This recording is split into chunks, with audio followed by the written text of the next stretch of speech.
Hello everyone, Namaste. Welcome to another episode of Zindagi Ka Tadka. Today I am here with Mr. Ganesh, who is CEO of iFocus Systec. Thank you so much, Mr. Ganesh. It is lovely to be here. Same here, pleasure meeting you. Yeah. Just to start with, I wanted to understand about iFocus Systec. How big is the company? We are today 18 years old company. We have been majorly in the IT services. Today we are a 200 people company. Our office is basically in Bangalore, Singapore and US as well. Just a little bit about how it all began before you even became a CEO. Like how was that journey a little bit? I did my engineering and started my career in the early 90s. I used to work in Unisys mainframes, CentOS, DMS2. COBOL was the programming language of those days, and then came across around the early 2000 web technologies, object-oriented. We had about a decade of learn, unlearn, relearn. But what I am seeing today is that is post-COVID, the gap of learning, unlearning, and relearning has shrunk. So when was it then you decided that yes, now I'm ready to kind of do a CEO type of a role? Like what was that transition in your... See, I think I feel blessed that I was able to get all types of roles to play. I started my career as a developer. Every 3 to 5 years, I got an opportunity to change my role. Whether it was a developer, whether it was a program manager, solution architect, pre-sales area, then getting into direct sales and marketing. I was very lucky, I would say, that I got good companies, good managers, and bosses to work with. When this opportunity came in, I had a good understanding from the point of market, the context of business, and the technology aspects into the play. I was already playing, roles where I was heading business units in terms of P&L. So those all culminated into getting this, being ready for this role. What exactly is being a CEO apart from the title? Like, how does your day or your week look like? What different things you do now as compared to, let's say, what you were doing in the role before? I would say you need to have a right leadership mindset. There are only two mindsets. One is a victim mindset, dealing with the reasons and challenges. Or there's a leadership mindset where you look at only the goal and then try to see how you can overcome all the obstacles and move forward. You carry the responsibility of people.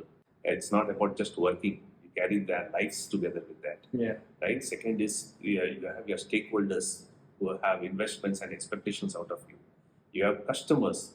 So you have a lot to things with multiple stakeholders to look forward to. You need to be aware of the market and the changing trends in terms and be ahead of it to be prepared now and what you should be prepared with for the future years coming. You need to understand from the point of where you want to look at the company, or the vision and the purpose with which you are in this journey. And then looking at that, how do you create that necessary culture and values that we need, because that is finally the foundation.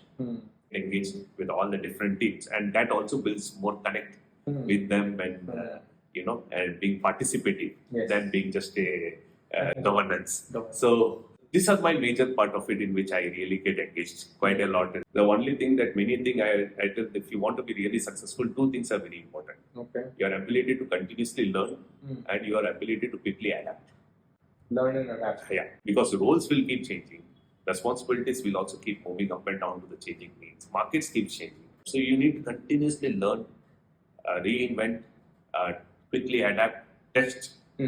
Some will be successful, some will be failure, but that's okay. But that's also an experience in itself.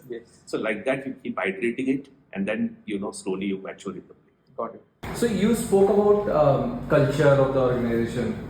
How would you define the culture of your organization, and how can one leader bring the right culture? I would say culture or values has to be demonstrated. It cannot be something that can be read through books and just lived theoretically. I think the character of an individual defines the character of the organization. We all together define the culture, right? So for us, the values has to be: am I dependable to the customer and committed in their delivery goals? Is the customer seeing it? It's not about me telling about it. Is the customer seeing it? Oh, iFocus Systec team, you can, they are dependable. they do what they say and they will make it happen. So that confidence that they get is a value. Okay. Right? Demonstrating integrity. Right? But integrity is not just something that you can just say. It is that when nobody is watching, also you be what your harmony in thought, word, and deed has to be there. Am I sensitive to the team? Am I demonstrating compassion? Am I demonstrating respect? The most important, right? For their people, they are not resources. Yes. They are people. And I think that's again a process, as I said, that we are learning on a regular basis. Some things we may not do right, but as long as we are able to learn and ensure that it doesn't get repeated, that is where we continuously build. How do you ensure that you are actually having the pulse of the people, that you really know like what is going on in their minds and all? Because sometimes I would do yes or like 5 I would give I am satisfied, but internally I may not feel that way. Correct. So No, true. See, what the employees really look forward is, when I am waking up in the day, am I enthusiastic enough to go to the office and meet my people and work with them? Now, when will that come in? That comes in from 3 or 4 key things that an individual will look. One, the culture and the environment in which they are working. Okay. What type of energy it brings into the play. Second is, are they learning? Are they able to get upskilled well? And do they have the market value? Things will keep changing. If today the person is unable to unlearn and relearn to the market needs, he may get obsolete. Are they able to see themselves growing? Right? In multiple areas. Right? Just growth is not just saying designation change. Growing is in terms of giving him that responsibility to play that role and mentoring him. That is where the bonding comes in. That's right. And the fourth important is the compensation. Finally, that is extremely important, given that they also have families, they will have their home loans or debts exhaust into the play, and they have their priorities that they will have to take care of it. Right. Holistically, you have to look at that, right? And each one is interconnected. If you are, having the right energy and platform, then your ability to upskill, learn will be faster. If your ability to upskill and learn becomes faster, then you can provide them a platform with taking higher responsibilities. If that comes into the play, then automatically the compensation part and all will also begin. So they are all interrelated, and finally, anyway, this will all help you to grow your business and revenues.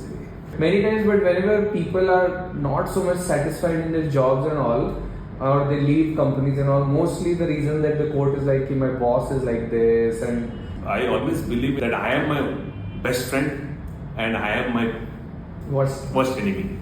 Right? There is no enemy outside and there is no friend outside. Right. It's everything within. There are only 2 parts. Are you a victim mindset or are you a leadership mindset? If you are a victim, how do I know whether I am a victim mindset? Am I creating excuses? Am I giving reasons? Am I pitying myself? And if I am having a leadership mindset, then I know a purpose, I know a goal, and I am only focused towards that.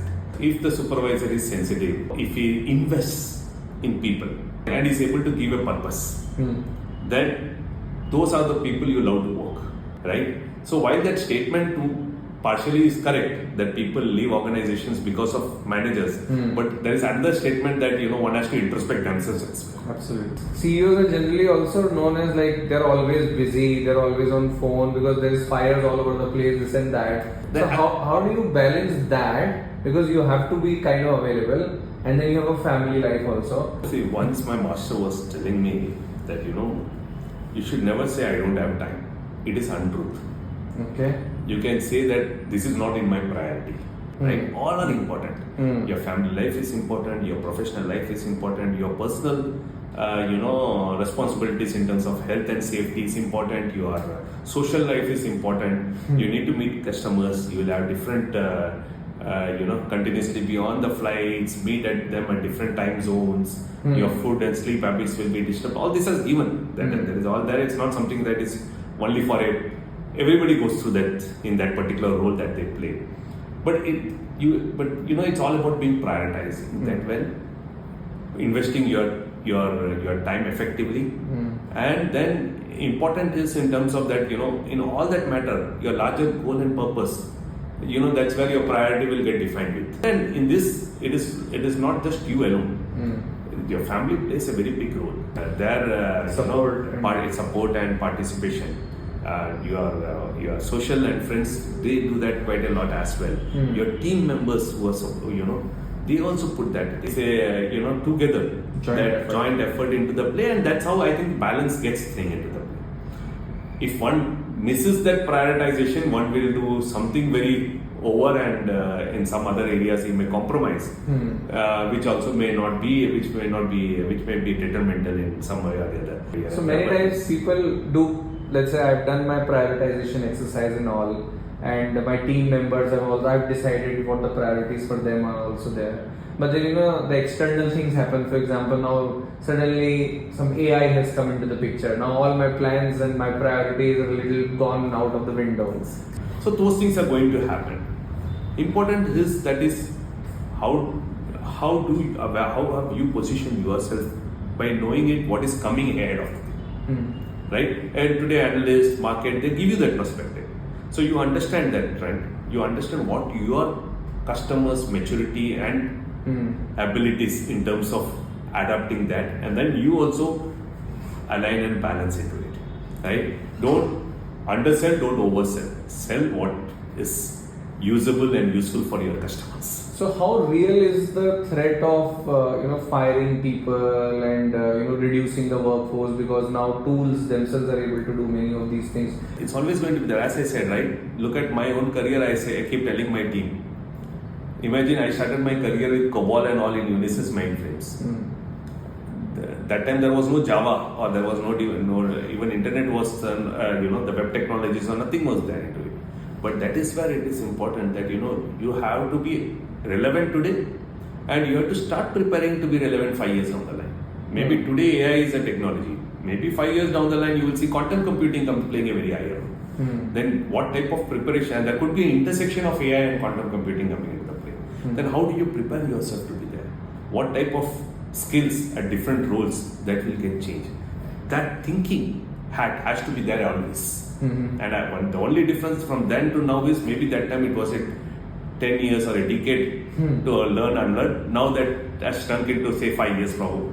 But you still have to do that. The people who are not able to change are the people who get left out in the market. We always have boxed ourselves into some mindset. This I will do, this I will not do, this I like, this I don't like. What is important is to be prepared yourself as to what market and business needs. And can I quickly learn and be of service to the business? Then you are always valuable. I have a question on customers. How do you do that whole new lead generation and new customer acquisition and all? Like, what are your top 2-3 criteria or guiding principles? Finally, there are two things in which you can get a customer always. One is value you showcase, and second is the referenceability of customers talk to the other customers.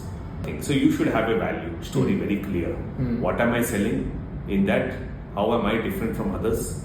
And what are the type of unique selling points? From a marketing perspective, how you brand yourself plays a very important role. You need to, I call it as 4C type of a model. How do you connect right to an individual? It's not just by sending a mail or some social or some banners or anything some people will come across. There's a lot of emotional aspects in terms of what makes you connect with a person or disconnect with a person. Without connect, you cannot communicate. Right? You cannot tell that hey, I am different, I have this unique selling point, etc. Then you collaborate. That's the time you actually start shaping an opportunity where you start talking about it, you get meetings, you are actually collaborating into it. Right? And then finally that has to result into some form of that is where I call the real campaign getting designed and making it very useful or worthwhile in the form of a proposition that we give it to the customer. Just running some mailers, you can broadcast, right? You will only create introductions or awareness in the whole play, which is also important, that there is something like this people will see, so which is okay. But that's not going to result into any form of it. You mentioned collaborate. my company's goals are to increase my profits, and then the client wants the work to be done at, let's say, lowest possible cost, effort, etc. How do you balance that I give most value to them also, whereas create value for myself? Correct. You see, if you understand the customer's business and his needs at any point in time, when you stand with them in difficult times, right? That's the time, they will also see you as a partner. Otherwise, they will look upon you as a vendor who comes and sells into them. Second important thing, that the person who trusted you and given you the business, you should ensure that he or she does not fail. Then the company automatically will be successful in that particular journey into the world, right? Because the person has given you with some trust and that belief that you can deliver and on the promise and of your services and products that you are selling with. You have to live with it. And that should be non-negotiable, that you have to make it happen, right? And in that process, even if you take some hit in financial terms, it is okay, but you should not fail the person. And this is something which is a very basic value that one should have. You talk a lot about values. Like, do you have a value framework of some sort that you operate by? Yeah, once, I had this opportunity where I got to hear from Satya Sai Baba, whom we call Swami. Swami, he was telling that, you should remember 3 V's. First, he said practice values. It is not about just talking about integrity or truth or, righteousness, etc. into it. It has to be demonstrated. It has to be practiced and demonstrated. Right? That is very important. To do that, one of the key elements is being selfless. Okay, if you're not selfless, then all these values are only theory. It will not come up. And it's not very, while I'm saying this in a very easy way, it's not that very easy to when it comes to practicing it. Right? So, but then you have to keep building that selflessly, right? And giving your 100% towards that selflessly. And that quality will help to practice the values. Second V is about creating value. Right? It's not about doing a transaction. Your image and brand image will be coming across only when you are able to create value. When others see that if I go to so and so, he will ensure that there is some value. It ends they come. And third is very important. We have to be valuable. Okay. What do you mean by that? That means I need to be relevant. My skills, my knowledge, my talent, my application of those, my learnings, everything I need to be able to be relevant to the needs of times. That will make me valuable. Either you are an asset or you are a liability. And if you want to be an asset, you need to be valuable. So that means I have to continuously learn, continuously adapt. The selfless part is that also needs very practice. That's the most hard part. And that is what makes a difference in some people inspiring others and all, right? To work towards a larger objective is because of that quality of selflessness that makes them do that. So in the long term, being selfless is perhaps the best selfish thing we can do to ourselves. These things you learned from your business career, or there was a lot of role of the spiritual aspect that you mentioned? I will also be very honest, right, to say that in 90s, from my college days itself, I started participating in Sri Satya Sai Baba organization in Bombay. Okay. And I would owe a lot to that organization because whatever I am today, the grooming happened there. It gave me a lot of learnings that I could, unknowingly the skills started building across. Because that organization was voluntary, it was free. So we used to go to Gram Seva, which was called nothing but village service in Bombay. But through the process when we were doing village service, every Sunday we had to go. We used to have a medical camp in the village. We used to have a Bal Vikas in the village. We used to have Narayan Seva, that is distributing food in that village. We had all this service there in the village. But for all these things, we had to plan the logistics. We had to find who is the doctor coming this week, what medicines to carry, what things to do. Unknowingly, project management we started building across into it. Yeah. And to communicate, we had to put effort in terms of talking to them in their language and communicating with them, telling them that we are coming for the camp, we are doing that. unknowingly communication skills, your presentation skills, your behavioral skills, your project management skills, all that started grooming automatically into the play. So when I actually learned project management in terms of, there is something like, you have to understand the purpose of the project, you have to scope it, you have to put effort and schedule, project plan, all that aspects of, typical project planning that And we all had this to is do. happening selflessly. Selflessly, we were anyway doing it and we were learning through the process. So this organization really helped me. I would say continuously groomed me. Wow. Today, if I am there and I am able to reflect many of the things, I owe a lot to that organization. With every week participation in different services, I started seeing that I am learning more. My personality was changing. Yes. My qualities of, as a youth, you were more aggressive earlier and all that. Those were all getting little. And your energy is also channelized into right thing. And I used to always feel that particular Sunday when I'm from Monday to Saturday, I started seeing a different experience in my work, in my way of living. Got an opportunity to meet so many people. So they must have there is a lot how you deal with other people and all also is very much taught. Absolutely. How do you deal with conflicts and all within your team also? And there might be some competition also. Everybody bidding for the same customer. What is your mindset around? See, one of that? the key things that I learned during this process working in the Satya Sai Baba organization was also that you meet so many different personalities and Egos. different types of people with ego, without ego, or all that different personalities. See, by default, every individual will have like, dislike, expectations, appointment, disappointment. So there is a aspect of ego in everybody. That's given. Yeah. It's not that. But everybody comes with different styles, different communication skills, different ways of doing things and dealing with things. How does that integrate or align with you? Right? With some you quickly connect and you like to end. Some you may want to stay away. Right?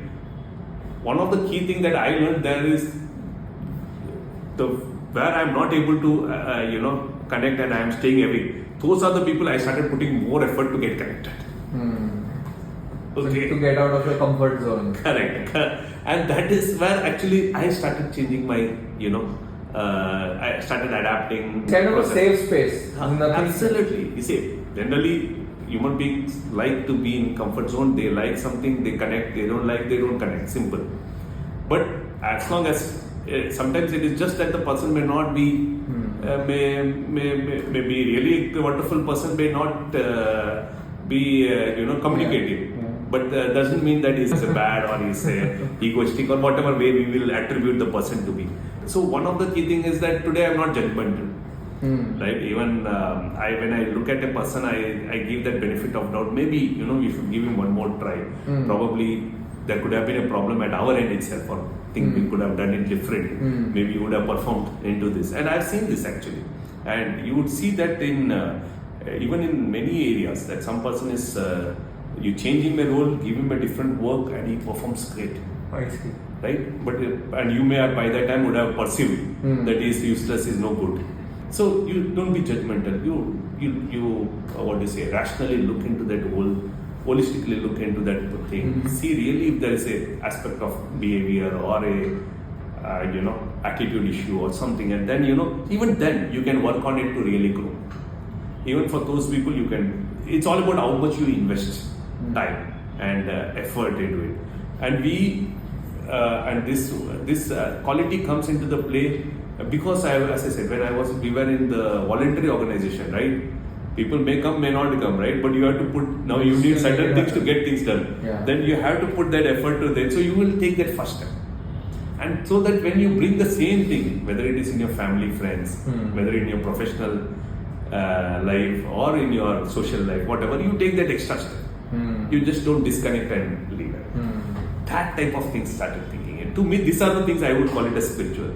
You obviously have a board in your organization. Absolutely. Many times people feel like, are these boards of really any practical usage, or they are just like sitting there to make the life of CEO difficult, or they just like what value does a board really add? Quite a lot of it.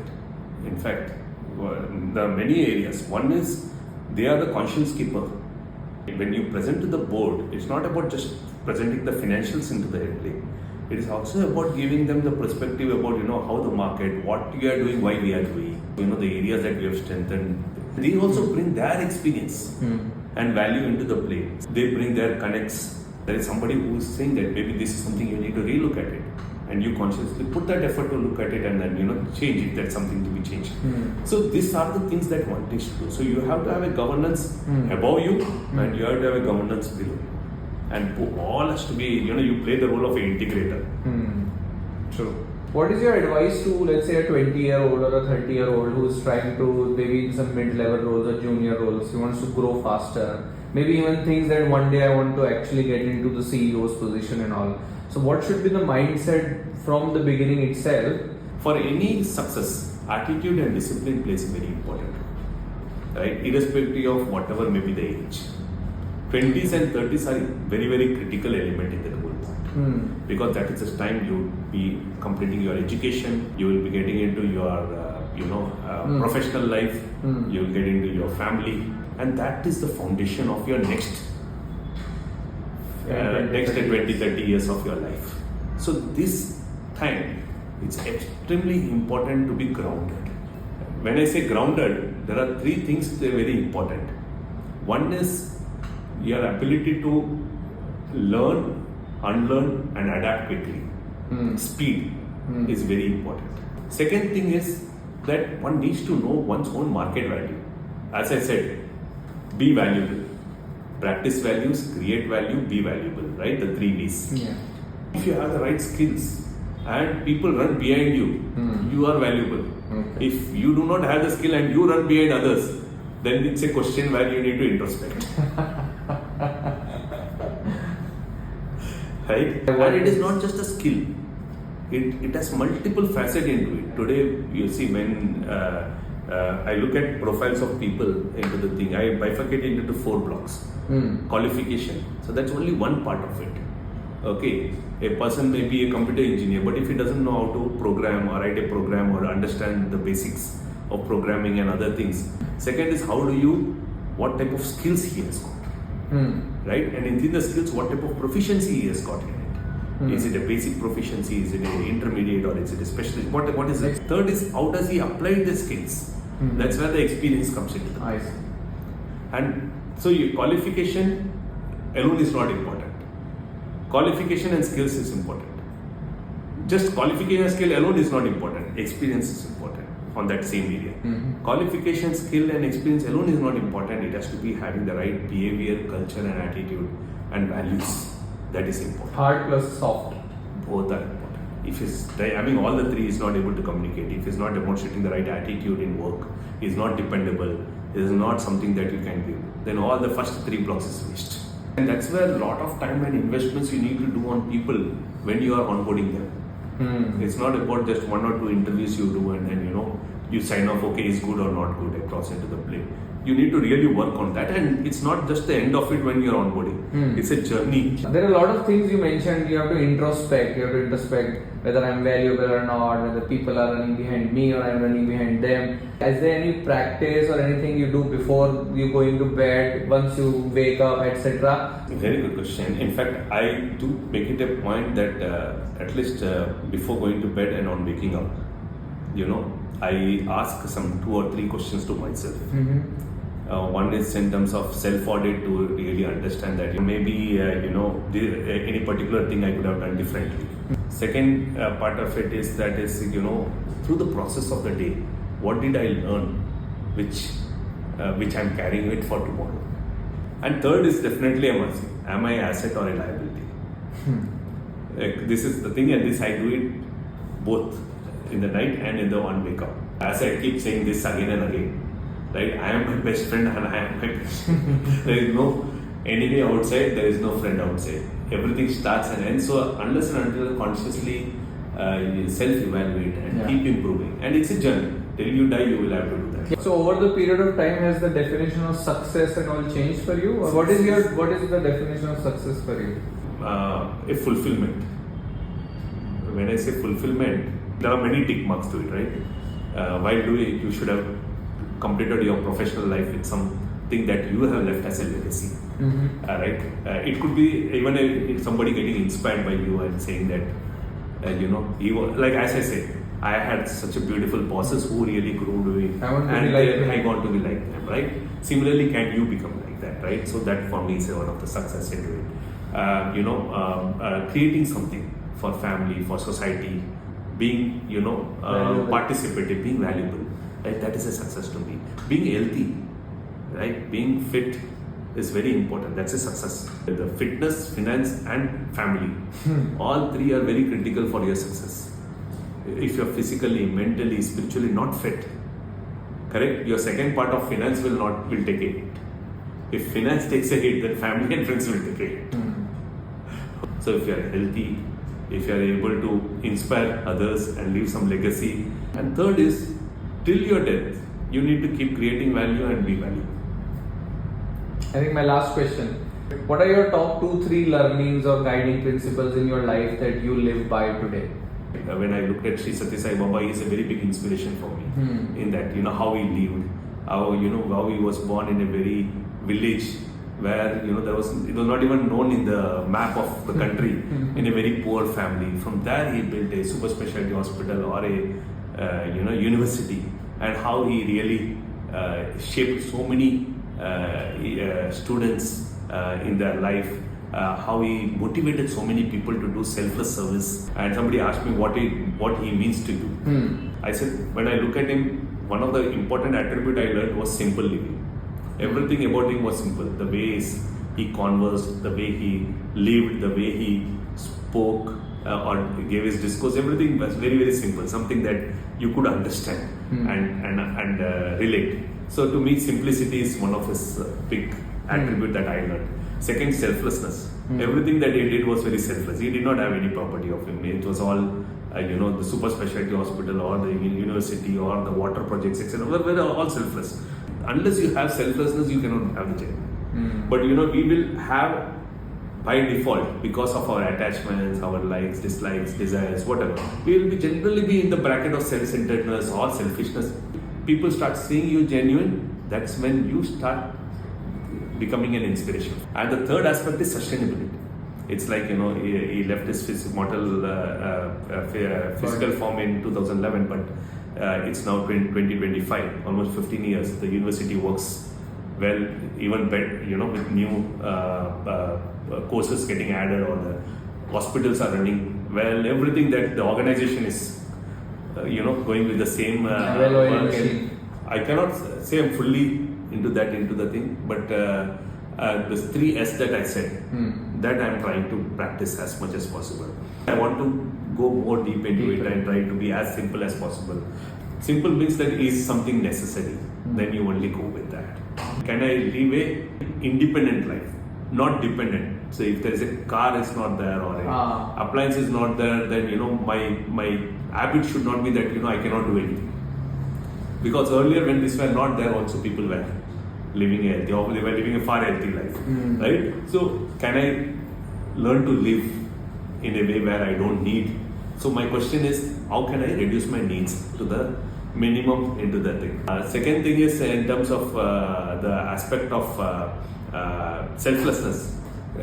Being trying to be involved in more social cause, where you are contributing back whatever, whether it's a knowledge, money, whatever way you can go give that.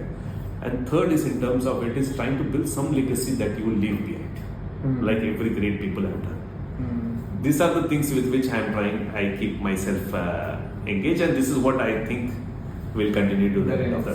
I think it's a good note that we can end this conversation. And we learned 3 C's, 3 F's, 3 S's, 3 V's, and so everything in like a good framework. So it is a great learning that we can carry with ourselves. So thank you so much, Mr. Ganesh. Thank you so much. It was very lovely talking to you. Appreciate it. Thank you so much, and it was a pleasure talking to you. Absolutely. All right. Thank you so much. Thank you. If you like such podcasts, please do subscribe to the channel and like this video and share it with your friends.